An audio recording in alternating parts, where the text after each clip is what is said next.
ஓம்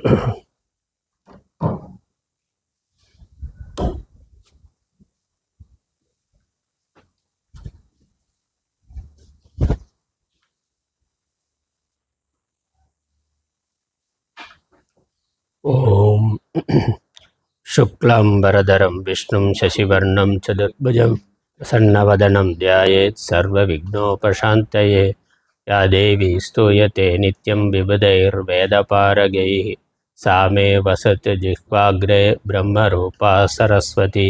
निधये सर्वविद्यानां विषजे भवरोगिणां गुरवे सर्वलोकानां दक्षिणामूर्तये नमः। श्रीदक्षिणामूर्तिसुदेशिकेन्द्रं द्वैपायनं सूत्रकृतं मुनीन्द्रं श्रीशङ्करं भाष्यकृतं यतीन्द्रं मद्देशिकं चापि नमामि विद्यै। ॐ सहना भवतु सहनौ भुनक्तु सह वीर्यं करवावहै तेजस्विनावधीतमस्तु मा विद्विषावहैः। ॐ शान्ति शान्ति शान्तिः।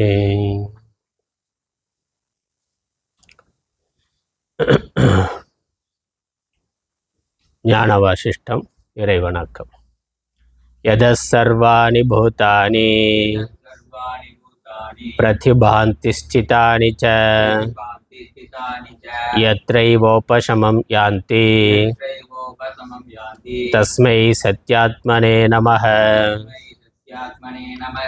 பெண்மை பாதியன் பெற்ற களிற்றினை அண்மை தூர மரவகத்துண்ணுவான் திண்மை ஞானச் சிறப்புயர் வாசிஷ்டம் உண்மையாக ஒருங்குறை செய்யவே. பொன்னுலகத்தினில் புவியில் அந்தரத்து என்னுடை உட்புறத்திலங்குகின்றது. மண்ணு சிற்ஜோதியே வடிவம் யாவுமாய் துண்ணுவத பொருள் தொழுதிரஞ்சுவா.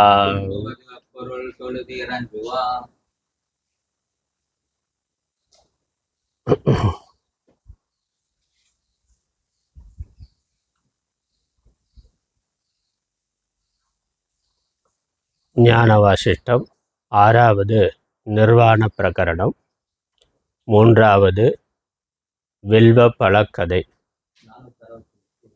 பக்கம் பாடல் 5, பக்கம் 466.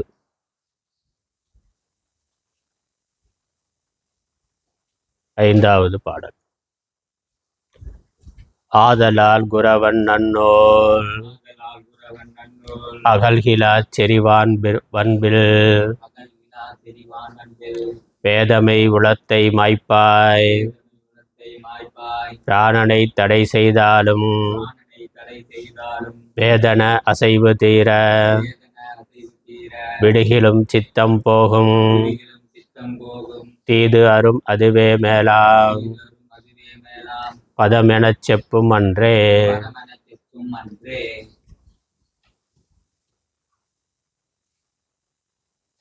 மனதுதான் உலகத்தை படைக்கின்றது.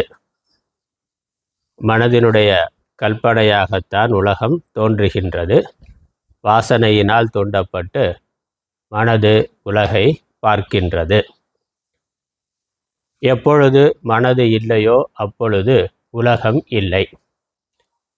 விழித்திருக்கின்ற நிலையில, கனவு நிலையில மனது இருக்கின்றது, பார்க்கிறோம், உலகம் இருக்கு. ஆழ்ந்த உறக்க நிலையில மனது இல்லை, உலகம் இல்லை.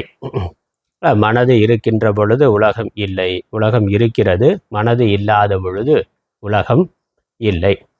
ஆகவே மனதுதான் உலகை தோற்றுவிக்கின்றது. ஈஸ்வர சிருஷ்டியா உலகம் எப்படி இருந்தாலும் ஒவ்வொருத்தருடைய அனுபவமானது வெவ்வேறாக இருக்கின்றது. அந்த அனுபவ வேறுபாட்டிற்கு காரணம் அவர்களுடைய மனம். அல்ல, உலகத்தை நாம் எப்படி பார்க்கிறோம் என்பதுதான் நம்முடைய உலக அனுபவமாக இன்ப துன்பத்திற்கு காரணமாக இருக்கின்றது. அது நம்முடைய மனது செய்கின்ற சிருஷ்டி. அந்த மனது இல்லை என்றால் உலகம் இல்லை. உலகத்திலிருந்து வருகின்ற இன்ப துன்பங்களிலிருந்து நாம் விடுதலை அடைய வேண்டும் என்றால் மனதை இல்லாமல் செய்ய வேண்டும். எப்படி ஆழ்ந்த உறக்கத்தில் நாம் நிம்மதியாக இருக்கிறோமோ அதே மாதிரி விழிப்பு நிலையிலும் நிம்மதியாக இருக்க வேண்டும் என்றால் ஆழ்ந்த உறக்கத்தில் மனது இல்லாமல் இருக்கிற மாதிரி விழிப்பு நிலையிலும் மனது இல்லாமல் இருக்க வேண்டும். அந்த மனது இல்லாமல் போவதற்கான உபாயங்கள் என்ன? அதான் சாஸ்திரம் சொல்லுகின்றது. சாஸ்திரம் நமக்கு ஞானமாக கொடுக்கின்றது. அதனால் இங்கே இந்த விஷயத்தை சொல்லிட்டு மனது தான் உலகத்தை தோற்றுவிக்கின்றது, மனது இல்லை என்றால் உலகம் இல்லை. ஆகவே மனதை இல்லாமல் செய்ய வேண்டும். அதற்கு என்ன செய்ய வேண்டும்? அதான் சொன்னார். ஆதலால் குரவன் நன்னூல் அகல்கிலா செறிவான் அன்பில் வேதமை உளத்தை மாய்ப்பாய். இந்த அஞ்ஞானத்தோடு கூடியிருக்கின்ற மனதை மாயச் செய்வாய், அதை அழியச் செய்வாய், அதை அடக்கி விடுவாய், அடங்கச் செய்வாய். அதற்கான உபாயம் குரு, நல்ல சாஸ்திரம், 2. நல்ல குரவன் நன்னூல் அகல்கிலா செறிவாள். ஸ்ரத்தையோடு சாஸ்திரங்களை படிக்கிறது. சாஸ்திரம் கொடுக்கின்ற ஆத்ம ஞானத்தை பெறுதல். சாஸ்திரம் இந்த மனது என்ன, மனதிற்கு மூலம் என்ன, உலகம் என்ன, உலகத்திற்கு மூலம் என்ன என்பதை சாஸ்திரம் தெளிவாக சொல்லுகின்றது. மனதை இல்லாமல் செய்வதற்கு மனது என்ன என்று நமக்கு புரிந்திருக்க வேண்டும். அந்த ஞானத்தை சாஸ்திரம் கொடுக்கின்றது. ஆகவே சாஸ்திரங்களை படிக்கணும். அந்த சாஸ்திரங்களையும் குரு உதவியோடு குரு மூலமாக படிக்க வேண்டும். அதனால் குரவன் நன்னூல், குரு சாஸ்திரம் இரண்டினுடைய உதவியால் ஞானத்தை பெற்று அந்த ஞானத்தினால அஞ்ஞானத்தோடு கூடியிருக்கின்ற மனதை நாசம் செய்வாய். அதற்கான சாதனைகள் சாஸ்திரம் என்னென்ன சாதனைகள் சொல்லுகின்றது? மனதை பற்றிய விவேகத்தை கொடுக்கின்றது, அறிவை கொடுக்கின்றது. பிறகு மனதை அடக்குவதற்கான உபாயங்களையும் சொல்லுகின்றது. அதில் ஒரு உபாயம் நம்ம சென்ற அத்தியாயங்களில் கதைகள் மூலமாக பார்த்தது. அதை முதல்ல சொல்கிறார். பிராணனை தடை செய்தாலும், பிராண நிரோதம் என்பது, பிராணாயாமம் என்பது மனதை அடக்குவதற்கான, மனதை நிறுத்துவதற்கான ஒரு உபாயம். பிராணாயாமம் முதலான யோக சாதனைகள், அஷ்டாங்க யோக சாதனைகள். அது முன்னாடி காக்க புசுண்டர் கதை மூலமாக அது விரிவாக சொல்லப்பட்டது. பிராணாயாம பயிற்சியினால் மனதை தடை செய்யலாம். ஏன்னா மனது அதனுடைய வாசனை மற்றும் பிராணனால் தூண்டப்பட்டு தான் மனது செயல்படுகின்றது. பிராணன் தடைப்படுகின்ற பொழுது, பிராணன் நிற்கின்ற பொழுது மனது நிற்கும். ஆகவே பிராணாயாமத்தினால் மனதை தடை செய்யலாம், ஒரு உபாயம். அதனால் யோக சாதனைகளால் பிராணனை கட்டுப்படுத்தி அதன் மூலமாக மனதை நிறுத்துதல். அப்புறம் அதற்கு அடுத்த கதை சென்ற கதையில் சொன்னார். தேவ பூஜை கதைன்னு நிதித்தியாசனம், ஆத்ம தியானம், நிர்குண பிரம்ம தியானம், அப்படி தொடர்ந்து ஆத்மாவை மனதில் சிந்திப்பதன் மூலமாக மனதினுடைய அசைவுகளை நிறுத்த முடியும், மனதை நிறுத்த முடியும். அதான் வேதன அசைவு தீர விடுகிலும் சித்தம் போகும். இந்த சித்தம் இல்லாமல் போதல் என்பது அதனுடைய அசைவு, அதோட சங்கல்ப விகல்பம், தொடர்ச்சியாக வருகின்ற துவைத்த பாவனைகள், இருமை எண்ணங்கள், அதை விடுகிலும், தீர விடுகிலும், அதை முழுவதுமாக விடுகின்ற பொழுது சித்த விருத்தி நிரோதம் என்பது தான். ஆனால் சித்த விருத்தி நிரோதத்துக்கு இங்கே சாதனை நிதித்தியாசனம்ங்கிற தேவ பூஜை, ஆத்ம பூஜை, ஆத்ம தியானம். அது சென்ற அத்தியாயத்தில் சொல்லப்பட்டது விரிவாகவே. வசிஷ்டரே அவருடைய அனுபவத்தை பரமேஸ்வரன்ட்ட இருந்து பெற்ற உபதேசத்தை சொன்னார். தேவ பூஜை கதை என்று பார்த்தோம். இது சொல்லப்பட்ட உபாயம். தீது அரும் அதுவே மேலாம் பதம் என செப்பும் அன்றே. இந்த சாஸ்திரங்கள் இப்படி மனது அடங்கி இருக்கின்ற நிலை, வேதமை இருக்கின்ற மனதானது அடங்கி இருத்தல், எங்கள் சொரூபத்தில் ஆத்மாவில் அடங்கி இருத்தல் என்பதுதான் மேலான பதம், அதுதான் மோட்சம், அதுதான் ஜீவன் முக்தி என்று சாஸ்திரங்கள் சொல்லி இருக்கின்றது. அதனால் மனது சொரூபத்தில் லயமாகுதல், மனது சொரூபத்தில் லயமாகிறதுக்கு தத்துவ ஞானத்தோடு கூடிய யோக சாதனைகள் என்பது ஒரு உபாயம் சொல்லப்பட்டது. நிதித்தியாசனம்ங்கிற ஆத்ம தியானமே பிரதானமான உபாயமாக சொல்லப்பட்டது. அடுத்தது இந்த கதை மூலமாக இன்னொரு உபாயம் சொல்கிறார். அதனால் இந்த மனது அடங்கி இருக்கிறது தான் மேலான பதம், அதுதான் ஜீவன் முக்தி நிலை, அதுதான் பேரின்ப நிலை. அதை அடைவதற்காக ஏற்கனவே 2 உபாயங்கள் சொல்லப்பட்டிருக்கின்றன. இந்த கதையில் இன்னொரு உபாயம் பார்க்கலாம். இந்த அத்தியாயத்தில் மேற்கொண்டு இன்னொரு உபாயம் சொல்லுகிறேன்னு தொடங்குகின்றார். 6வது பாடல். தெரிபொருள் தரிசனம் சேர் கூட்டத்தில் சேர்ந்த இன்பம் விரி பரமார்த்தமாகும், அதற்கு மேல் இனி வேறு இல்லை. பொறி தரு பிரம்ம நோக்கால் அதனினால் பொன்றும் சித்தம் வரிசையாம் சித்த நாசம் வஞ்சமில் இன்பம் தானே. தெரி பொருள் தரிசனம் சேர் கூட்டத்தில் சேர்ந்த இன்பம் விரி பரமார்த்தம் ஆகும், அதற்கு மேல் இனி வேறு இல்லை. பொறி தரு பிரம்ம நோக்கால் அதனினால் பொன்றும் சித்தம் வரிசையாம் சித்த நாசம் வஞ்சமில் இன்பம் தானே. இங்க சொல்லுகின்ற உபாயம் தெரி பொருள் தரிசனம் சேர் கூட்டத்தில் சேர்ந்த இன்பம் விரி பரமார்த்தமாகும், அதற்கு மேல் இனி வேறு இல்லை. பொறி தரு பிரம்ம நோக்கால், பிரம்ம நோக்கு அப்படிங்கிற உபாயத்தை சொல்கிறார். பிரம்ம நோக்குனா பிரம்மத்தை நோக்குதல், பிரம்மத்தை பார்த்தல், இடைவிடாது எங்கும் எதிலும் பிரம்ம தத்துவத்தையே பார்த்து கொண்டிருத்தல், பார்த்தல். எப்படி? தெரி பொருள் தரிசனம் சேர் கூட்டத்தில்.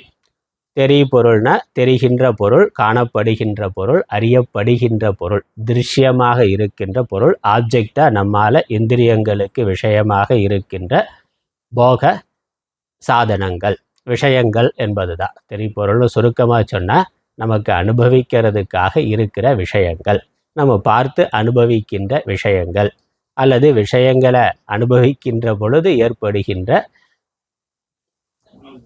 ஞானம், அனுபவிக்கின்ற பொழுது ஏற்படுகின்ற ஒரு சுகம், அதான் அடுத்த விஷயமா வருது. அதனால் சேர்க்கூட்டத்தில் சேர்ந்த இன்பம், விஷயங்களோட சேர்க்கையினால் கிடைக்கக்கூடிய இன்பம், போக இன்பம் அல்லது லௌகிக்க இன்பம், விஷயானந்தம்னு பேர். இதுக்கு சாஸ்திரத்தில் விஷயானந்தம் சுருக்கமாக சொன்னால் இந்த முதல் வரி என்ன சொல்கிறாருன்னா, தெரிபொருள் தரிசனம் சேர் கூட்டத்தில் சேர்ந்த இன்பம்னா அறியப்படும் பொருள்களை அனுபவிப்பதினால் கிடைக்கக்கூடிய இன்பம், அவ்வளோதான் விஷய ஆனந்தம். அது என்னது? விரி பரமார்த்தம் ஆகும். அந்த இன்பமானது, விஷயானந்தமானது, விஷய இன்பமானது, அது ஆத்மானந்தம் ஆகும். முக்கியமான ஒரு நுட்பமான ஒரு விஷயம். விரி பரமார்த்தம்னா அதுதான் பரமார்த்தமாக இருக்கின்ற ஆத்ம தத்துவம், பிரம்ம தத்துவம், அது பிரம்மானந்தம் ஆகும். அதனால் விஷயானந்தம் பிரம்மானந்தம்னா, அதனால் பிரம்மானந்தத்தில் விஷயானந்தம் அப்படின்னு பஞ்சதசியில் இதை பற்றிலாம் விரிவாக விசாரம் பண்ணுறார். நான் இருக்கிறது ஒரு பொருள், ஆத்மா தான். அந்த ஆத்மா ஆனந்த ஸ்வரூபம். அதனால் ஆத்மாவிற்கு அந்நியமாக வேறு ஒன்றும் இல்லை என்பதனால என்னெல்லாம் விஷயங்கள் பார்த்து அந்த விஷயங்களுடைய சம்பந்தத்தினால நமக்கு இன்பம் ஏற்படுகின்றதோ எல்லா இன்பமுமே ஆத்மானந்தம் தான், ஆத்ம இன்பம் தான். ஆனால் நமக்கு அந்த விவேகம் இல்லாததுனால விஷயத்திலிருந்து இன்பம் வருதுன்னு நினைக்கிறோம். வாஸ்தவமாக விஷயங்களை அனுபவிக்கின்ற பொழுது மனது அடங்கி இருக்கின்றது, மனது அந்த விஷயத்தில் லயமாகி இருக்கின்றது, அதனால தான் இன்பம் வருது. எப்போ மனசு லயமாகுதோ அப்போ இன்பம் வரும், அதான் விஷயம். மனது லயமாகின்ற பொழுது இன்பம் வரும். தூக்கத்தில் என்ன நடக்குது? அதான் நடக்குது. தூக்கத்தில் மனசு லயமாகுது, இன்பம் வருது. அப்போ அந்த இன்பம் எங்கேருந்து வர்றது? அது சொரூப இன்பம், ஆத்ம இன்பம், ஆத்மானந்தம். அதே தான் விழித்திருக்கின்ற பொழுது, விஷயங்களை பார்க்கிற பொழுது, கேட்கின்ற பொழுது, விஷயங்களை அனுபவிக்கின்ற பொழுது, அதில் மனது முழுமையாக ஈடுபடுகின்ற பொழுது மனது அதில் லயமாகி விடுகின்றது. மனது லயமாகி விடுகிறது. மனது லயமாகின்ற பொழுது சொரூபானந்தமானது வெளிப்படுகின்றது. அதனால் மனது லயமாகிறதுக்கு அந்த நேரத்தில் விஷயம் உதவியாக இருக்கிறதுனால நாம் அது விஷயத்தில் இருந்து வருதுன்னு நினைக்கிறோம். இப்போ பசங்க கிரிக்கெட் பார்க்குறான்னா, கிரிக்கெட் விளையாடுறான் அல்லது டிவியில் கிரிக்கெட் பார்த்தான்னாக்கா அதோட ஐக்கியமாயிடுறான். அவனுக்கு அம்மா கூப்பிட்டாலும் தெரியாது, யார் கூப்பிட்டாலும் தெரியாது, பசி தாகம் தெரியாது, சாப்பாடு ஒன்றும் கிடையாது. அதுலேயே முடிகிற வரைக்கும், மேட்ச் முடிகிற வரைக்கும் உட்காந்த இடத்த விட்டு எந்திரிக்க மாட்டான்னா. அப்போ அது சந்தோஷமாக இருக்குது. ஏன் சந்தோஷமாக இருக்குது? அந்த மனசு அதில் லயமாயிருக்கு. அந்த கிரிக்கெட்டுங்கிற விஷயத்தில் அந்த சமயத்தில் வேற எந்த அதற்கு அந்நியமான வேற சிந்தனை எதுவும் இல்லைங்கிறதுனால அந்த அந்த நேரம் அமைதி, அவர் சந்தோஷம் இருக்கு. அந்த சந்தோஷத்துக்காக கிரிக்கெட்டை அனுபவிக்கிறான். அப்போ கிரிக்கெட்டு அவனுக்கு சந்தோஷத்தை தரலை. கிரிக்கெட்டை பார்க்கிற பொழுது மனசு அவனுக்கு லயமாகுது. அதனால சந்தோஷமானது இருக்கின்றது. பெண்களாக இருந்தால் என்னது, சீரியலை பாருனா, டிவி சீரியலோ அல்லது சினிமாவோ பார்த்து கொண்டா அதில் மனது லயமானா அவங்களுக்கு அது சந்தோஷமாக இருக்குது. இல்லை ஆண்களாக இருந்தால் நியூஸ் பாருனா, அவர்களுக்கு நியூஸ் பார்த்தாக்கா அதில் ஒரு சந்தோஷம்னா, அதுதான் அவங்களுக்கு எது பிடிச்ச லாஜிக் என்னன்னா, எது நியாயம் என்ன உண்மை என்னன்னா, எது நமக்கு பிடிச்சிருக்கோ அதில் மனசு லயமாகும். ஆண்களுக்கு நியூஸ் பார்க்கறது, உலக விஷயத்தை தெரிஞ்சுக்கிறதுங்கிறது பிடித்தமானது. அதனால மனசு லயமாகும், சந்தோஷம் வரும். பெண்களுக்கு குடும்ப விவகாரங்கள் அது சார்ந்ததாக இருக்கிறதுனால அந்த மாதிரியான சினிமா அல்லது நாடகம்னா அதில் மனசு லயமாகும். அதனால சந்தோஷம் வருது. பசங்களுக்கு விளையாட்டுனா, குழந்தைகளுக்கு விளையாட்டில் பிடித்தம் இருக்குது. அதனால அதில் மனசு லயமாகுது, சந்தோஷம் வருது. அதனால் எங்கே மனசு லயமாகுதோ அதிலிருந்து சந்தோஷம் வருது. அந்த சந்தோஷம் வாஸ்தவமாக அந்த விஷயத்திலிருந்து வரலை, மனசு லயமானதுனால அது சொரூபத்திலிருந்து வரக்கூடியது சொரூபானந்தம். அதான் சொல்கிறார். இந்த விஷயானந்தம்ங்கிறது பிரம்மானந்தத்தினுடைய ஒரு திவலை, சொரூபானந்தத்தினுடைய ஆத்மானந்தத்தினுடைய ஒரு திவலை, ஒரு பகுதி, ஒரு அம்சம். அதற்கு மேல் இனி வேறு இல்லை. அதற்கு மேலாக அந்த ஆத்மாவுக்கு வேறாக வேற பொருள் இல்லை என்பதனால எந்த இன்பம் அந்த ஆத்மா ஆனந்த சொரூபம் என்பதனால நம்ம எந்த விஷயத்தை சேர்ந்தாலும் அனுபவித்தாலும் அந்த இன்பம் ஆத்மானந்தம், ஆத்ம இன்பம். அப்புறம் நமக்கு ஒரு கேள்வி வரலாம். இது சாஸ்திரம் ரொம்ப ஒரு உயர்ந்த தன்மையில் சொல்லுது. ஆத்ம பாவம், ஆத்மா என்னான்னு தெரிஞ்சிருந்தா தான் அது ஆத்ம இன்பம்ங்கிறத புரிந்து கொள்ள முடியும். ஆத்மா ஆனந்த ஸ்வரூபங்கிறது ஏற்கனவே நமக்கு தெரிந்து இருக்கணும். நம்ம தியானத்தில் யோக சாதனைகளால் அல்லது தத்துவ சிந்தனையினால் ஸ்வரூபானந்தத்தை பார்க்க முடியும், உணர முடியும். அந்த ஆனந்தம் தான் விஷயத்திலிருந்து வருதும்னு புரிந்து கொண்டு விஷய சம்பந்தம் இருக்கின்ற பொழுதும் இது ஆத்மானந்தம்ங்கிற விவேகம் இருக்கணும். அதான் இங்கே சொல்கிறார். இங்கே புரி தரு பிரம்ம நோக்கால், எப்பொழுதும் எல்லாம் பிரம்மம் என்று பார்க்கின்ற பார்வையினால விஷயங்களை பார்க்கின்ற பொழுதும், பிராரப்தத்தினால இயல்பாக வருகின்ற விஷயங்களை அனுபவிக்கின்ற பொழுதும் ஒரு ஞானியானவன் இது எல்லாமே பிரம்மானந்தம் என்று இருக்கின்றான். சமாதியில் இருக்கிற போது மட்டுமல்ல, விஷயங்களை பார்க்கின்ற பொழுதும் அதிலிருந்து சுகங்கள் வருகின்ற பொழுதும் இது ஆத்மானந்தம், பிரம்மானந்தம் என்ற அந்த திருஷ்டியானது அவனுக்கு இருக்கின்றது. அதனால் அவன் விஷயங்களுக்கு முக்கியத்துவம் கொடுக்கறது அல்ல, விஷயங்களில் மயங்கிறது இல்லை. விஷயங்கள் மாறி மாறி வரும் போகும், மனது லயமானா அது ஆனந்தம். அதனால் ஆத்மன் ஏவாத்மனா துஷ்டகனா, ஆத்மாவிடத்திலேயே இன்புற்றிருக்கிறான்னா. அவன் கண்ணை மூடி தியானத்தில் இருக்கிற போது மட்டுமல்ல, விஷயங்களை பார்க்கின்ற பொழுதும் கேட்கின்ற பொழுதும் அனுபவிக்கின்ற பொழுதும் எல்லாமே ஆத்மா ஆனந்தம்தான் என்ற அந்த விழிப்பில் இருக்கிறான், அந்த ஞானத்தில் இருக்கின்றான். ஆனால் அவனுக்கு விஷயம் தெரியறது இல்லை, விஷயமாகவே தெரிவது இல்லை. விஷயமும் பிரம்மமாகவே ஆத்மாவாகவே தெரிகின்றது. என்ன கவனமாக ஜாக்கிரதையாக புரிஞ்சு கொள்ளணும். விஷயானந்தமும் ஆத்மானந்தம் தான். அப்போ எல்லா விஷயத்தையும் நல்லா அனுபவிக்கலான்னா அப்படி எடுத்துக்கொள்ளக்கூடாது. எல்லாத்தையும் நல்லா அனுபவிக்க போனால் அப்புறம் அதுக்கு பின்னாடியே துன்பம் வரும்.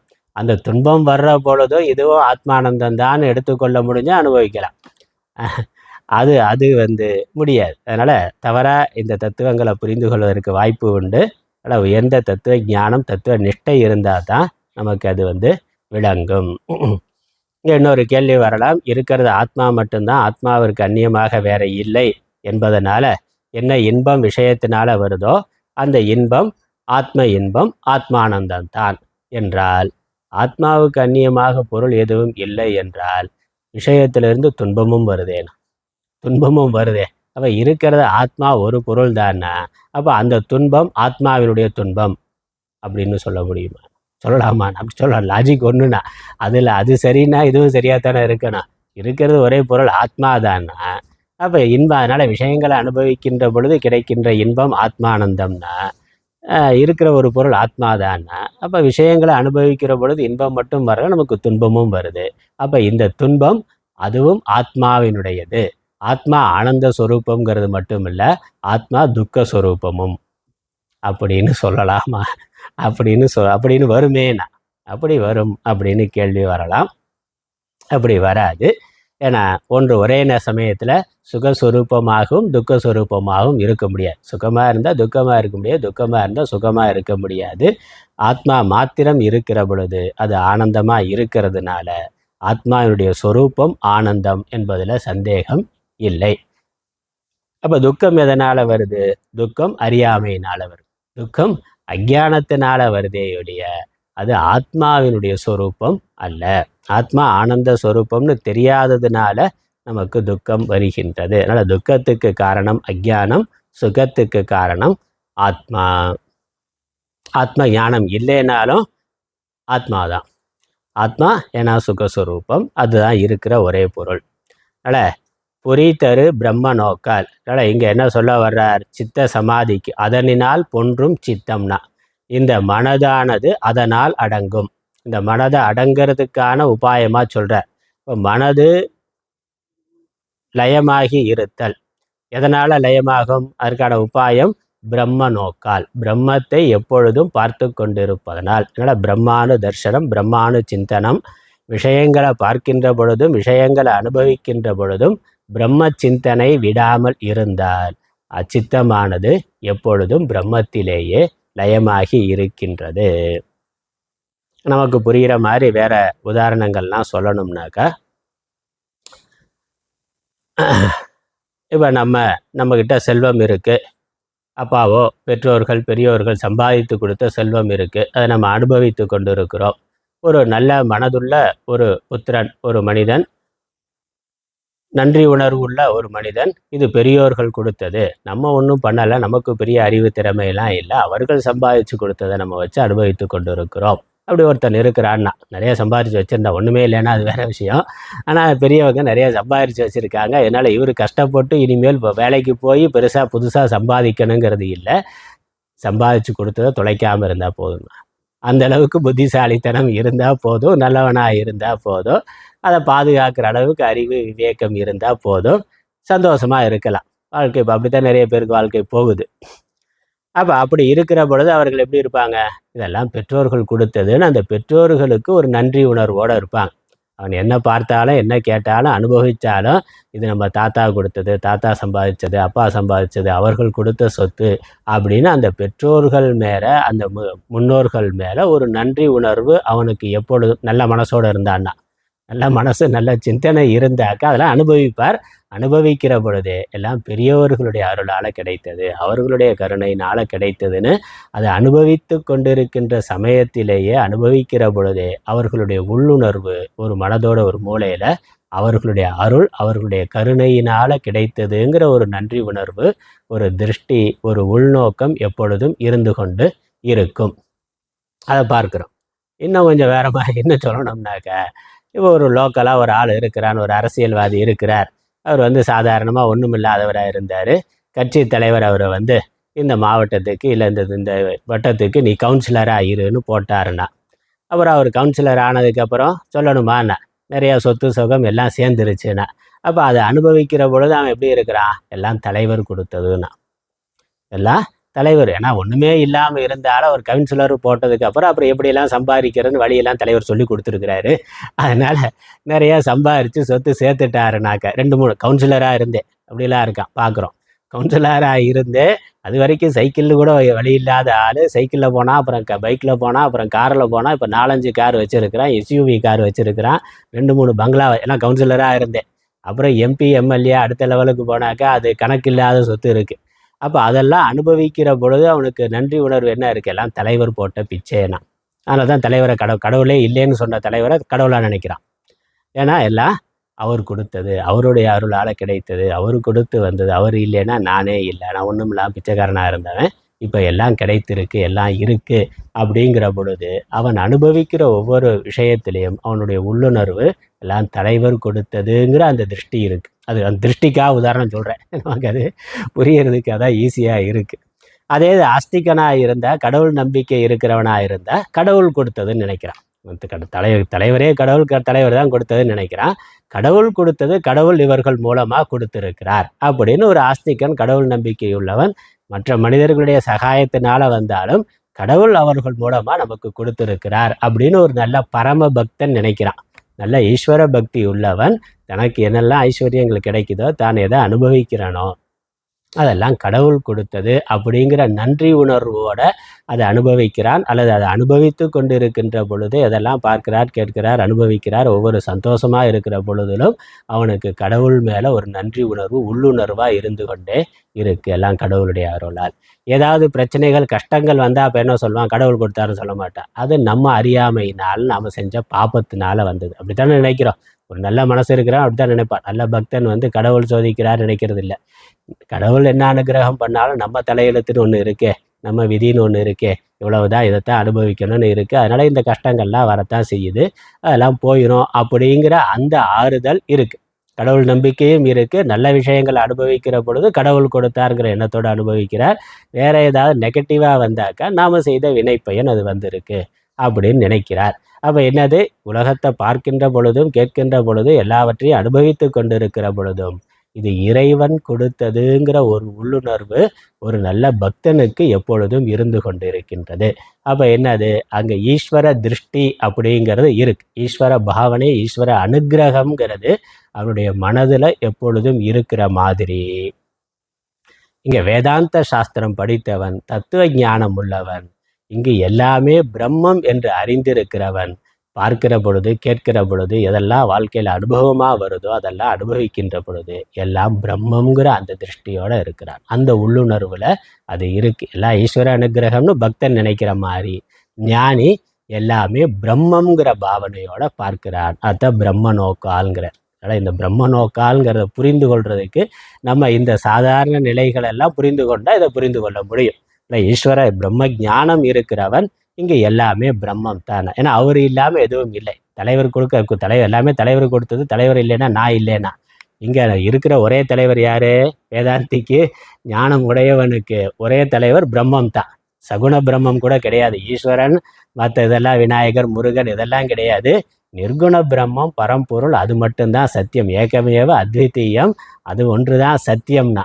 அப்படி தெளிவாக இருக்கிற ஞானம் உடையவன் எல்லாவற்றையுமே, எல்லா அனுபவங்களையுமே அப்படியே பார்க்கின்றான். அதான் பிரம்ம நோக்கு. அதனால தெரிபொருள் தரிசனம் கூட்டத்தில் சேர்ந்த இன்பம் விரி பரமார்த்தமாகும். அதனால பிராரப்தத்தினால ஒரு தியானத்தில் இருக்கிற போது மட்டுமல்ல, சமாதியில் இருக்கிற போது மட்டுமல்ல, தியானம் சமாதிக்கே போகாமலும் கூட. ஏன்னா தியானம் சமாதி மனதை லயமாக்குறதுக்கு ஒரு உபாயம்னு போன தேவ பூஜை கதையில் வந்தது. இந்த கதையில் வரக்கூடிய விஷயம் என்னன்னா, நீ பிராணாயாமம் பண்ண வேணாம், சமாதி அபியாசம் பண்ண வேண்டாம். ஆனால் இந்த பிரம்ம திருஷ்டி இருந்தால் அது ஒன்றும் சித்தம், மனது அடங்கும். எதெல்லாம் பார்க்குறியோ, கேட்குறியோ, அனுபவிக்கிறியோ எல்லாம் சிவமயம்னா. எல்லாம் சிவமயம் அல்லது சர்வம் விஷ்ணுமயம் ஜெகத்துங்கிற திருஷ்டி இருந்தால் அதிலேயே மனது லயமாகி இருக்கும். அதான் இங்கே சொல்கிறார், அதனினால் பொன்றும் சித்தம் வரிசையாம் சித்த நாசம் வஞ்சமில் இன்பம் தானே. புரிதரு பிரம்ம நோக்கால் பொன்றும் சித்தம், அது ஒரு வாக்கியம் முடிஞ்சு போச்சு. இந்த சித்த நாசம் வஞ்சமில் இன்பம் தானே. வஞ்சமில்னாக்க குறைவில்லாத இன்பம், பேரின்பம், ஆத்மானந்தம், பிரம்மானந்தம், பேரின்பம், துன்ப கலப்பு இல்லாத இன்பம், மாறுபடாத இன்பம், நிலைத்த இன்பம். அந்த இன்பம் எதனால வருது? சித்த நாசத்தினால வருகின்றது. இந்த சித்த நாசம் எப்படி வரிசையாம்னா கிரமமாக, முறையாக தொடர்ந்து இவன் இவ்வாறு பார்த்து கொண்டு இருக்கின்ற பொழுது, இவ்வாறு சிந்தித்து கொண்டிருக்கின்ற பொழுது, இவ்வாறு உணர்கின்ற பொழுது மனது படிப்படியாக ஒடுங்கி அது லயமாகி விடுகின்றது. இப்போ லயமாகி விடுகிறதுனா மனசே அழிஞ்சு போய் விருத்தியே இல்லாமல் போகுதுங்கிறது இல்லை. விருத்தி முழுவதும் பிரம்மம் இருக்கின்றது. சித்தம் சிவமயமாய் இருக்கின்றது. சித்தம் சிவமயமாய் இருந்தால் அது பேரின்பம். எல்லாம் சிவமயம்னு எல்லாவற்றிடையும் சிவத்தை பார்க்க முடிந்தா, இறைவனை பார்க்க முடிந்தா, எல்லாம் பிரம்மம் என்று உணர முடிந்தா, விழித்திருந்தாலும் உறக்கத்தில் இருந்தாலும் சமாதியில் இருந்தாலும் எப்பொழுதும் பேரின்பம் தான். அதான் சித்தநாசம். அதனால் சித்தநாசம்ங்கிறது இங்கே சித்த விருத்தி நிரோதம் பண்ணி யோகத்தினால வருவது அல்ல. அது தனி சாதனை. அப்படி பண்ண முடிஞ்சா பண்ணலாம். அல்லது பிரம்ம நோக்குங்கிறது எப்பொழுதும் இருந்தால் சித்தநாசம் வரும், அது பேரின்பம் ஆகும். அதுதான் இங்கே சொல்கிற உபாயம். அதற்காக கதை சொல்ல போகிறார். அதனால் இங்கே மனது இல்லாமல் போதல் என்பது அல்ல, மனது பிரம்மமாய் பிரம்மமயமாய் இருத்தல், பிரம்மாகாரமாக சித்த விருத்திகள் இருத்தல், சதா பிரம்ம தர்சனத்திலேயே மனது இருத்தல்.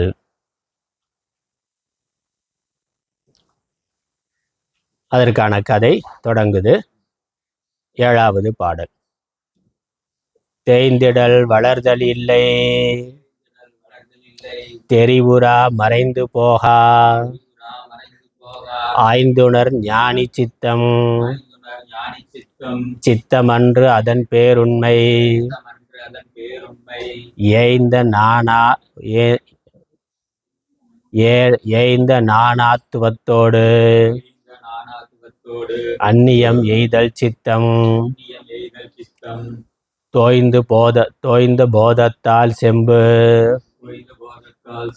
சொன்னமாவதுவே போலாம்.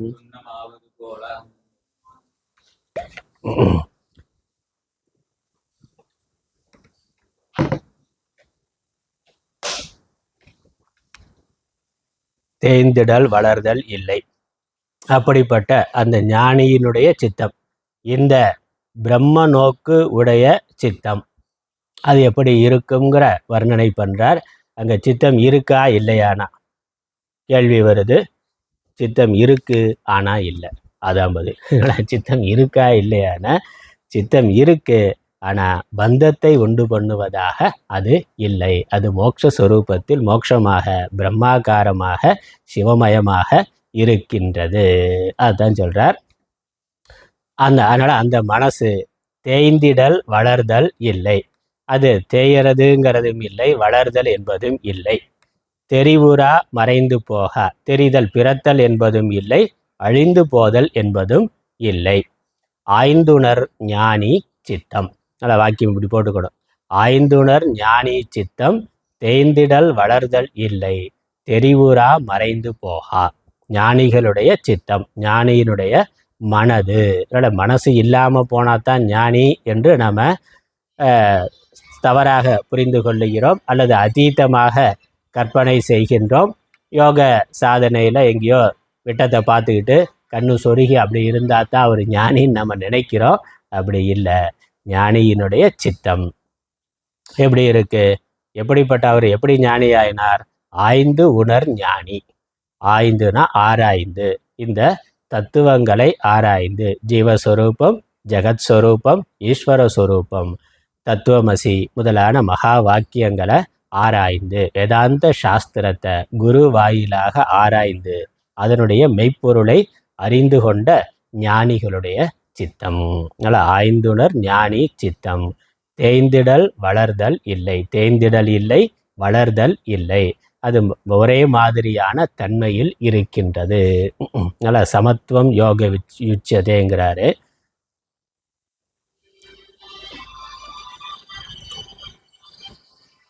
துக்க சம்யோக வியோகம் யோக உச்சியதே அப்படின்னு பகவத்கீதையில் இன்னொரு இடத்துல பகவான் சொல்கிறார். துக்கத்தினுடைய சேர்க்கையிலிருந்து விலகி இருத்தல் என்பது தான் யோகம்னா. அதனால் துக்கம் இல்லாமல் மனசு இருக்கிறதுங்கிறது தான் யோகம். அதனால் தேய்ந்திடல் வளர்தல் இல்லை. அது விஷயங்களை பார்த்து ஐயோ விஷயம் இல்லைன்னு தேய்ந்து போகிறதும் இல்லை, அல்லது விஷயங்களை பார்த்து விருத்தி அடைந்து வளர்வதும் இல்லை. ஒரே தன்மையில் அது இருக்கின்றது. அப்புறம் தெரிவுரா மறைந்து போகா, அது பிறத்தல் என்பதும் இல்லை, அழிதல் என்பதும் இல்லை. அப்போ பிறப்பு அழிவு இல்லாத, தேய்தல் வளர்தல் இல்லாத பிரம்ம பாவத்தில் அந்த சித்தமானது இருக்கின்றது. அதனால் பிரம்மாகாரமாக இருக்கு. பிரம்மம் எப்படிப்பட்டது? அது தேய்தல் மறைதல் இல்லாதது, பிறப்பு இறப்பு இல்லாதது. அதோட லயமான சித்தமும் அவ்வாறே இருக்கின்றது.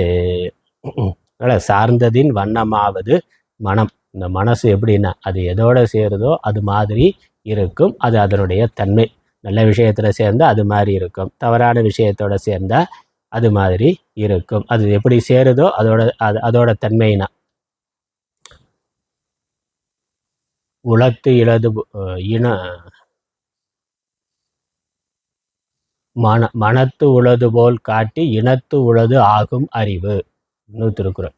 இனத்து உளது ஆகும் அறிவுனா அது எந்த இனத்தோட சேர்ந்து இருக்கோ அதுக்கேற்ற அது மாதிரி அதனுடைய அறிவு இருக்கும்னா. அந்த அது மாதிரி மனசு எதோட சேர்ந்திருக்கோ அந்த தன்மையை அடைந்திருக்கும். அதனால் எத் பாவயதி தத் பவதினா எதை பாவிக்கின்றதோ அதுவாக ஆகின்றது, அதுவாக இருக்கின்றது. இங்கே பிறத்தல் இறத்தல் இல்லாத, தேய்தல் வளர்தல் இல்லாத பிரம்மத்தையே இடைவிடாது சிந்திக்கின்ற மனது பிரம்மமாகவே இருக்கின்றது.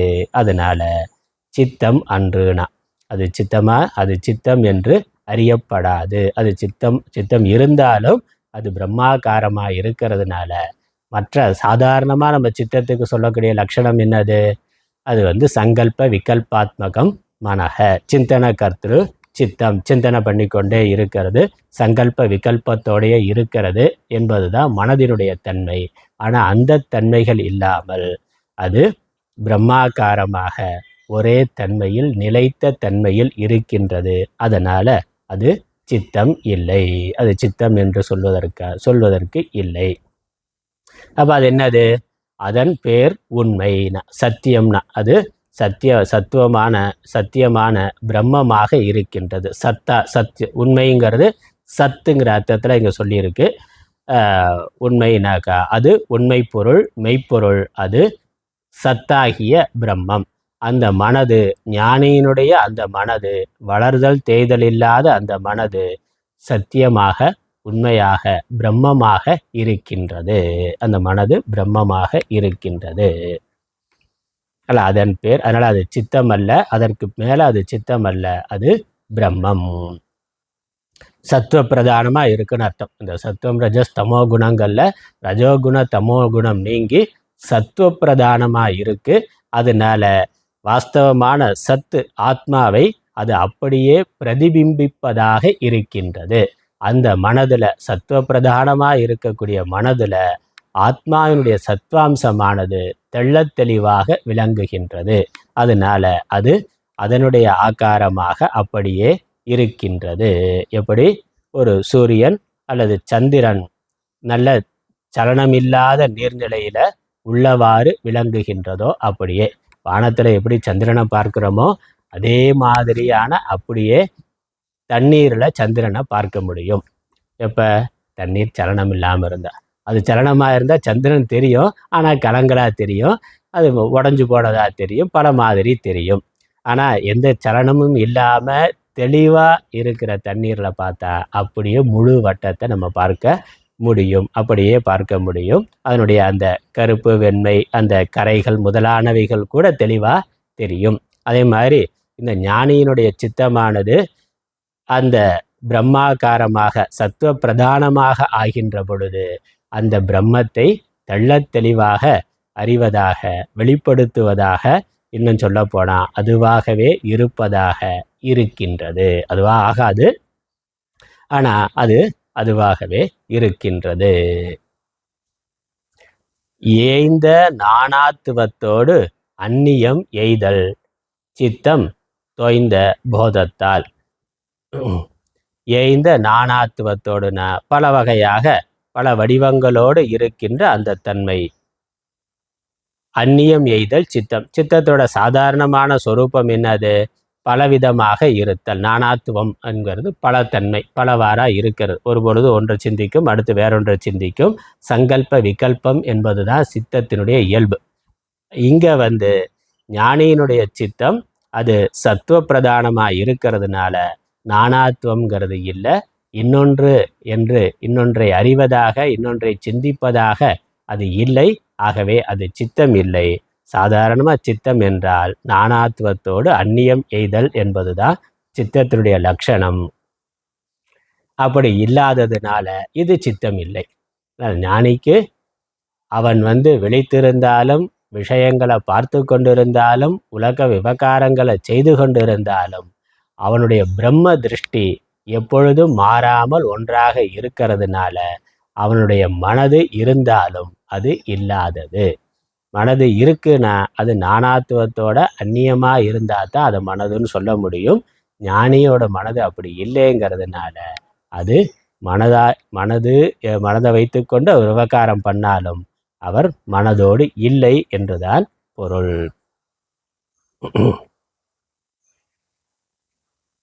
அதுதான். அதனால தோய்ந்த போதத்தால் ஒரு உதாரணம் கொடுக்குற. தோய்ந்த போதத்தால் செம்பு சொன்னம் ஆவதுவே போலாம்னு. சொன்னம்ங்கிறது ஸ்வர்ணம், தங்கம். செம்பானது தங்கமாக ஆதல் போலன்னு. செம்பு தான். ஆனால் ஒரு ஸ்பர்ஷவேதி அந்த மாதிரி இல்லை, ரசவாதம் பண்ணாக்கா செம்பை தங்கமாக்க முடியும்னா ரசவாதம் பண்ணி செம்பை தங்கமாக்கிடலாம்.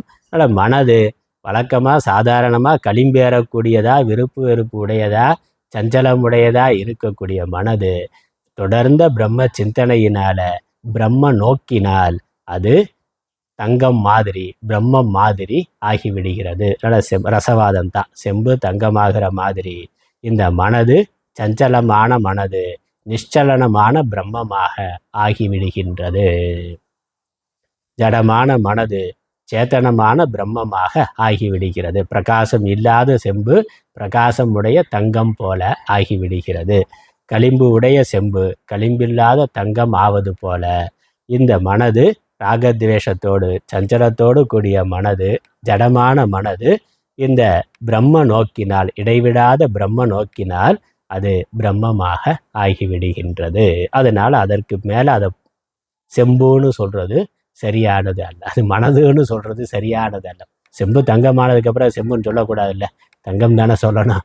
அதனால் அது முன்னாடி வேணால் செம்பாக இருக்கலாம், அது தங்கம் தான்னா.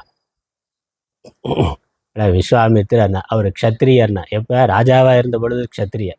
அப்புறம் அவர் தபஸ் பண்ணி பிரம்ம ரிஷின்னு பட்டம் வாங்கிட்டா அதுக்கப்புறம் அவர் க்ஷத்ரியன்னு சொல்லக்கூடாது, அவர் பிரம்மந்தான், அவர் ரிஷி தான்னா. அவர் பிரம்ம ரிஷின்னா அதுக்கப்புறம் பிராமணர் தான், அவர் ரிஷி தான். அதனால் முன்னாடி எப்படி இருக்குங்கிறது பிரச்சனை இல்லை, பின்னாடி என்னவாக ஆகி இருக்கிறார்கள். அதனால தான் நதி மூலம் ரிஷி மூலம் பார்க்கக்கூடாதுன்னு சொல்கிறதுன்னா. அவர் நதியாக இருக்கிற போது எப்படி வேணாலும் இருக்கலாம், கடலில் கலந்துட்டாக்கா அது வேற.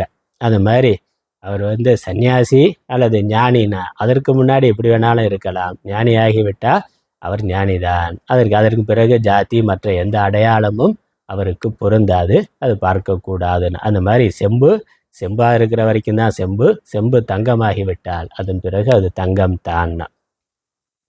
அதே மாதிரி இந்த ஞானியினுடைய சித்தம் அது சஞ்சலமாக இருந்தால் தான் அதை சித்தம்னு சொல்லலாம். எப்பொழுது பிரம்மாகாரமாக இருக்கிறதோ, பிரம்ம நோக்கோடு இருக்கின்றதோ அப்பொழுது அது சத்துவம், அது பிரம்மம். அது மாதிரினா அதுக்கப்புறம் இதற்கு விளக்கமாக கதை சொல்கிறார். இந்த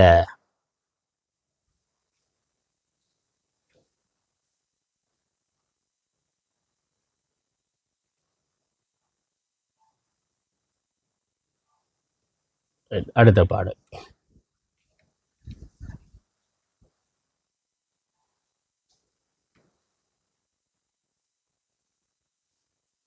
அதற்கு மேலே இன்னொரு நுட்பமான விஷயம் வருது, பார்க்கலாம். 8வது பாடல். சித்து எனும் தத்துவம் தான் சித்தமாய் சகத்தில் ஓர்கால் தொத்திய வினோதம் செய்து துரியமாம் அவத்தை மேவி நித்தியமாம் துரியாதீத நிலைமையாம் ஆதலாலே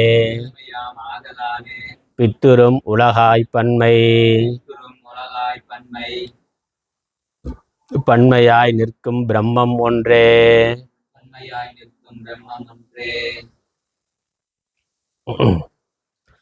சித்து எனும் தத்துவம்தான் சித்தமாய் ஜகத்தில் ஓர்கால் தொத்திய வினோதம் செய்து துரியமாம் அவத்தை மேவி நித்தியமாம் துரியாதீத நிலைமையாம் ஆதலாலே.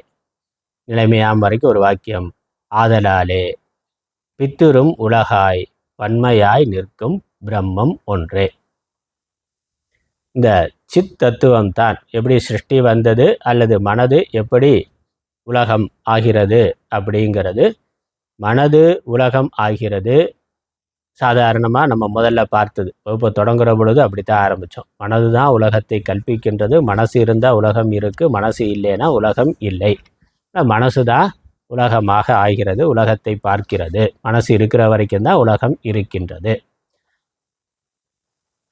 இந்த மனது எப்படி இருக்கிறது அல்லது மனது எதனால் உலகத்தை பார்க்கிறது? மனதிற்கும் மூலம் என்ன? மனதையும் தூண்டுவது எது? மனதை உலகமாக பார்க்க செய்வது எது? அதற்கு மனதிற்கும் ஆதாரம் அந்த மனசு தான் உலகமாகுது. சரி, மனசு எப்படி வந்தது? மனசுக்கு ஆதாரம் என்ன என்ற கேள்வி வருது. அதற்கான விடை தான் இது. சித்து எனும் தத்துவம் தான் சித்தாய் ஜகத்தில்.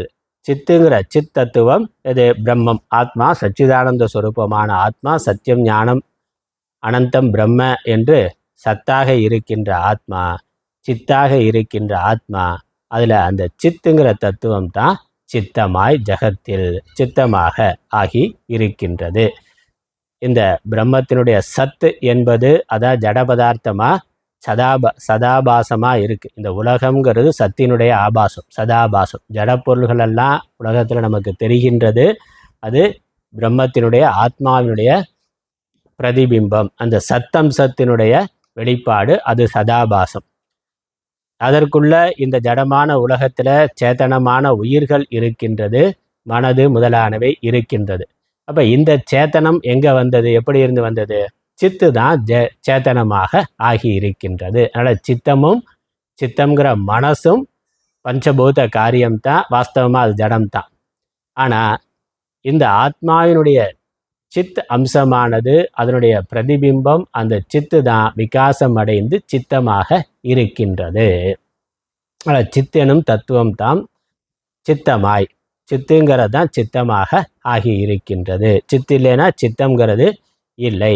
இப்போ நகையில் ஒரு பிரகாசம் இருக்குன்னா, நகையில் இந்த பிரகாசம் இருக்கிற பிரகாசம் எங்கேருந்து வந்தது, எதுக்கு வந்தது, எப்படி வந்ததுன்னா அது தங்கத்தினுடைய பிரகாசம். நகைக்கு மூலமாக இருக்கிறது, காரணமாக இருக்கிறது, ஆதாரமாக இருக்கிறது, நகையாக இருக்கிறது தங்கம் தான்.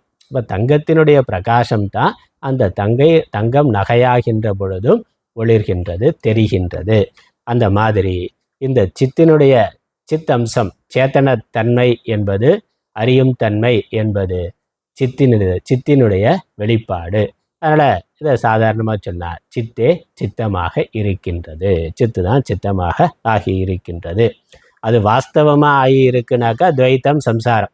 அது வாஸ்தவமாக ஆகலை, மாயையினால் ஆகி இருக்கிறது. மாயையினால் சித்தே சித்தமாக வெளிப்பட்டிருக்கிறது. சித்தானது தன்னுடைய மாயா சக்தியினால் சித்தமாக ஆகி இருக்கின்றது. பரிணமித்தது போல, வெளிப்பட்டு இருப்பது போல அது இருக்கின்றது ஜகத்தில். அப்படி ஆனாக்க ஓர்கால் தொத்திய வினோதம் செய்து பலவிதமான துவைத்த தோற்றங்களை ஏற்படுத்தி துவைத்த உலகமாக அதுவே துவைத்த உலகங்களை அதுவே பார்த்துனா, அதுவே கல்பித்து பார்த்து, ரெண்டுமே. இந்த சித்தந்தான் துவைத்த பிரபஞ்சத்தை கல்பிக்கின்றது, பிறகு அதுவே அதை பார்த்து அனுபவிக்கின்றது. அதனால் ஓர்கால் தொத்திய வினோதம் செய்து, இந்த வினோதம் பலவிதமான நாம ரூபங்கள் விளையாட்டுகளை செய்து உலகமாக விளங்கி கொண்டிருக்கின்றது. இப்போ நிறுத்திடுமா, ஷட் டவுன் இது பண்ணிடுங்க, சுவிட்ச் ஆஃப் பண்ணிடுங்க. அப்போ சித்தமாகி அந்த சித்தமே ஜகமாக ஆகி விளங்குகின்றது. அதான் விஷயம். சித்தமாகி சித்தமே ஜகமாகி விளங்குகின்றது. எப்படி? மனசு கனவு உலகத்தை படைத்த மனசுதான் கனவு உலகமாக விளங்குகின்றது. அதுவே கனவு உலகமாக விளங்குகின்றது. அப்புறம் அந்த கனவு உலகத்தை பார்த்து அனுபவிப்பதாகவும் இருக்கின்றது. நான் கனவு கண்டேன்னா, கனவை பார்த்த ஆள் யாரு? மனசு தான். அப்போ கனவை பார்த்தேன்னா, கனவுல ஒரு உலகத்தை பார்த்தாரே, அந்த உலகம் என்னன்னா அதுவும் மனசு தான். மனசு தான் கனவு உலகமாக இருக்குது. அப்புறம் அந்த கனவு உலகத்தை பார்த்ததாகவும் மனதே இருக்கின்றது. அந்த மாதிரி சித்தே சித்தமாகி சித்தத்தின் மூலமாக ஜகத்தை கல்பித்து பிறகு ஜகத்தை பார்ப்பதாக அனுபவிப்பதாக அந்த சித்தே இருக்கின்றது. அதுக்கப்புறம் என்னன்னா துரியமாம் அவஸ்தை மேவி ஜெகத்து இந்த மாதிரி மனசோட விவகாரங்கள் அப்படின்னு வர்ற பொழுது விழிப்பு கனவு உறக்கம்ங்கிற 3 அவஸ்தைகள் வருகின்றன. அந்த 3 அவஸ்தைகள்லையும் அதுதான் இருக்கு. அப்புறம் அந்த அவஸ்தைகளுக்கு வேறாக துரியமாகவும் அது இருக்கின்றது. அதுலேருந்து என்ன தெரியுதுன்னா அது வாஸ்தவமாக அந்த அவஸ்தைக்குள்ள வரலை, வந்த மாதிரி இருக்குன்னா. அதனால் விழிப்பு நிலை கனவு நிலை, இந்த சித்தம் விழிப்பு நிலையில் இருக்குது, கனவு நிலையில் இருக்குது, ஆழ்ந்த உறக்கணையில் லயமான நிலையில் இருக்குது. சித்தானது அதற்கு சாட்சியாய் துரியமாய் இருக்கின்றது. அதனால் சித்தத்தோட அவஸ்தைகள், சித்து தான் சித்தமாய் இருக்கு, அதனுடைய அவஸ்தை என்னது? விழிப்பு கனவு உறக்கம்ங்கிற 3 அவஸ்தை சாமான்யமாக இருக்குது. அஞ்ஞான காலத்தில் இருக்கக்கூடிய 3 அவஸ்தைகள் விழிப்பு நிலை, கனவு நிலை, உறக்க நிலை, மனசு அனுபவிக்கின்ற நிலைகள். விழித்திருக்கிற போது விழிப்பு நிலையில் மனசு இருக்குது. அப்புறம் கனவுல உடம்பு செயல்படாத பொழுது மனது தான் மட்டும் செயல்பட்டு சொப்ன நிலையில் அந்த அவஸ்தையில் இருக்குது. அதுவும் இல்லாமல் ஆழ்ந்த உறக்கத்தில் அது இருக்கின்றது, லய அவஸ்தையில் இருக்குது, சுசுப்தி அவஸ்தைன்னு சொல்கிறோம். அதே மனது சாஸ்திர ஞானத்தினால சொரூபத்தில் லயமாகின்ற பொழுது அந்த மனது துரிய அவஸ்தையில் இருக்கின்றது. அப்போ மனது ஆத்மா துரியம். ஆத்மா எப்பொழுதும் இந்த ஸ்தூல சரீரம், சூக்ஷ்ம சரீரம், காரண சரீரம் 3 சரீரங்களுக்கு வேற 4வதா துரியமாக இருக்குது ஆத்மா. இந்த மனது விழிப்பு நிலையில் ஸ்தூல சரீரத்தோடும், கனவு நிலையில் சூக்ஷ்ம சரீரத்தோடும், ஆழ்ந்த உறக்க நிலையில் காரண சரீரத்தோடும் சம்பந்தம் கொண்டு 3 அவஸ்தைகளுக்கு போகுது. சாஸ்திர ஞானத்தினால மனதை சொரூபத்தில் நிறுத்துகின்ற பொழுது, துரியமா 4வதா இருக்கின்ற ஆத்மாவில் மனதை நிறுத்துகின்ற பொழுது மனது 4வதான அவஸ்தையை அனுபவிக்கின்றது. அதுதான் சமாதின்னு சொல்கிறோம். சமாதியில் மனது அனுபவிக்கிறது தூக்கமும் கிடையாது, விழிப்பும் கிடையாது. அதான் தூங்காமல் தூங்கினா. சமாதிங்கிறத எப்படி சொல்கிறோம்? தூங்காமல் தூங்கின்னு சொல்கிறோம். ஏன்னா ஏன் தூங்கினாக்க விஷயங்களை அறியலை. விழிச்சிருக்குனாக்கா என்ன ஆகுது? விழிப்பு நிலையில் விஷயங்கள்லாம் பார்க்குறோம். எப்போ விஷயங்களை பார்க்குறோமோ அதை விழிப்பு நிலைன்னு சொல்கிறோம். விஷயங்களை பார்க்கல, சமாதியில் இருக்கிற பொழுது மனசு விஷயங்களை பார்க்கலை அப்படிங்கிறதுனால அது தூக்க நிலை. அதே சமயம் ஆழ்ந்த தூக்கத்தில் நான் இருக்கிறேங்கிற உணர்வே இல்லை, அஞ்ஞானம் தான் இருக்குது. அதனால் இந்த சமாதி நிலையில் அந்த அஞ்ஞானம் இல்லை, நான் இருக்கிறேங்கிற உணர்வு தெளிவாக இருக்குது. அதனால் மனது இருக்குது, நான் இருக்கிறேங்கிறது இருக்குது. அதே சமயம் விஷயம் இல்லைங்கிறதுனால இது மனதினுடைய 4வது அவஸ்தை. மனது சொரூபத்தில் ஆத்மாவில் லயமாகி இருக்கின்ற அவஸ்தை, அது துரியம்னு பேர். மனதோட துரிய அவஸ்தை 4வது நிலை. 4வதாக இருக்கக்கூடிய ஆத்மாவை அறிந்து அதில் மனது ஒன்றி இருத்தல் துரிய அவஸ்தை, சமாதியில் இருக்கிறது. அதையும் மனது பண்ணுது. அதனால் விழிப்பு நிலையில் சித்தே சித்தமாகி, அதனால் இதெல்லாம் சித்தோட விளையாட்டு தான். எல்லாம் சித்தோட விளையாட்டு தான். சித்து சித்தமாகி விஷயங்களாக இருக்கின்றது, வினோதம் செய்துனா அது உலகமாக பலவிதமான லீலைகளை விளையாட்டை செய்கின்றது. அப்புறம் ஞானத்தினால துரியம் சமாதின்னு போய் அது சமாதி அவஸ்தையில் இருக்கின்றது. அதே சித்து தான். சித்தமாகி விவகாரங்களை செய்து பிறகு சொரூபத்தில் லயமாகி துரிய அவஸ்தையில் 4வதாக சித்தம் இருக்கின்றது. அதுக்கப்புறம் நித்தியமாம் துரியாதீத்த நிலைமையாம் ஆதலாலே பித்திரும் உலகாய் பன்மையாய் நிற்கும் பிரம்மம் ஒன்றே. இந்த ஞானியினுடைய மனதுன்னு போன தடவை பார்த்தோமே, பிரம்ம நோக்கில் இருக்கக்கூடிய ஞானியினுடைய சித்தம் அது எந்த அவஸ்தையில் இருக்குன்னு கேட்டா, அது எந்த அவஸ்தையில் இருக்குன்னா சாதாரணமாக அஞ்ஞான நிலையில் 3 அவஸ்தை, விழிப்பு கனவு உறக்கம். ஞானம் இருந்து சமாதி அபியாசம் பண்ணுற பொழுது சமாதியில் மனது இருக்கக்கூடிய அவஸ்தை துரிய அவஸ்தை, 4வது நிலை. இந்த ஞான நோக்குடைய பிரம்ம நோக்குடைய ஞானியினுடைய சித்தம் துரியாதீத நிலையில் இருக்குது, அது 5வது நிலை. அதனால் அதுக்கு துரியாதீதம்னு பேர். அப்படின்னா துரியாதீதம்னாக்கா அது துரியத்தையும் கடந்ததாக இருக்கின்றது. ஏன்னா அவர் சமாதியிலையும் இல்லை, விழிப்புலையும் இல்லை, கனவுலையும் இல்லை, உறக்கத்திலையும் இல்லை, பிரம்மமாக இருக்கிறார். அதனால் பிரம்மம் துரியாதீதமாக இருக்கின்றது. அதனால் மனது அந்த ஞானியினுடைய சித்தம் துரியாதீத நிலையில் இருக்கின்றது. அதனால் நித்தியமாம் துரியாதீத நிலைமையாம் ஆதலாலே அந்த துரியாதீத நிலை போகிறது தான் பிரம்மனிஷ்டை, ஸ்தித பிரஜை என்பது. இதெல்லாம் மனசு அடைகின்ற நிலைகள். இப்படி பித்துரும் உலகாய் பன்மையாய் நிற்கும் பிரம்மம் ஒன்றே.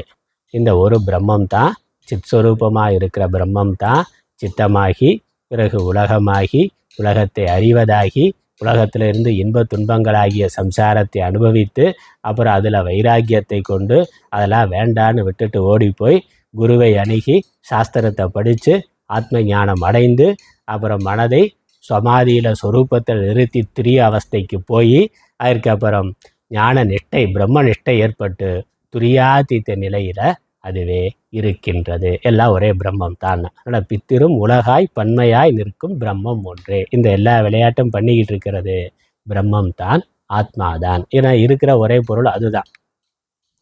அதனால் விளையாண்டாலும் அதுதான் விளையாட முடியும். அது மட்டும்தான் இருக்கின்றது. அதுதான் உண்மை. அது அந்த உண்மை புரியாத வரைக்கும் நம்ம பலவாக இருப்பதாக நினைக்கிறோம். நான் வேறு, அந்த பிரம்மம் வேறு, நான் வேறு, ஆத்மா வேறு, நான் வேறு, உலகம் வேறு, நான் வேறு, கடவுள் வேறு என்று நம்ம பேதத்தை பார்க்கிறோம். இதெல்லாம் அஞ்ஞானம் இருக்கிற வரைக்கும் தான் இந்த பேதமானது. உண்மையில் இருக்கிறது ஒரே பொருள் தான், அது பிரம்மம் தான். அதுதான் அஞ்ஞானத்தில் இருப்பதாகவும் இருக்கிறது, பிறகு ஞானம் அடைவதாகவும் இருக்கின்றது. அஞ்ஞானம் ஞானம் இரண்டும் கடந்ததாகவும் அதுவே இருக்கின்றது. சொல்லிட்டு இது புரியறதுக்காக அடுத்த பாட்டில் கதை ஆரம்பிக்கின்றது. அதை அடுத்த வகுப்பில் பார்க்கலாம். பாட்டை மட்டும் படிச்சிருவோம். கதையை விளக்கத்தை அடுத்த வகுப்பில் பார்க்கலாம். முற்றுமாம் பிரம்மம் அன்றி மொய் மன முதல வேறா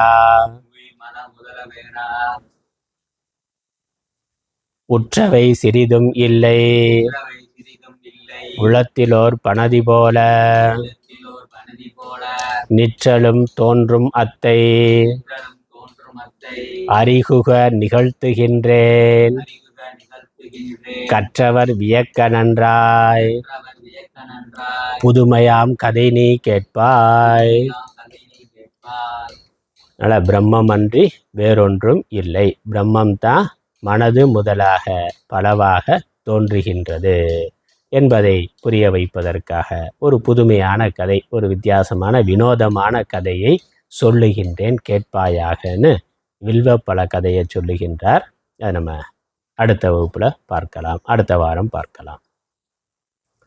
ஓம் ஈஸ்வரோ குருராத்மேதி மூர்த்திபேத விபாகினே பிரம்மவத்யாப்ததேகாய தட்சிணாமூர்த்தயே நமः.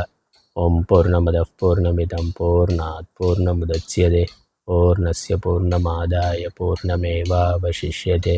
ஓம் சாந்தி சாந்தி சாந்தி. ஹரி ஓம்.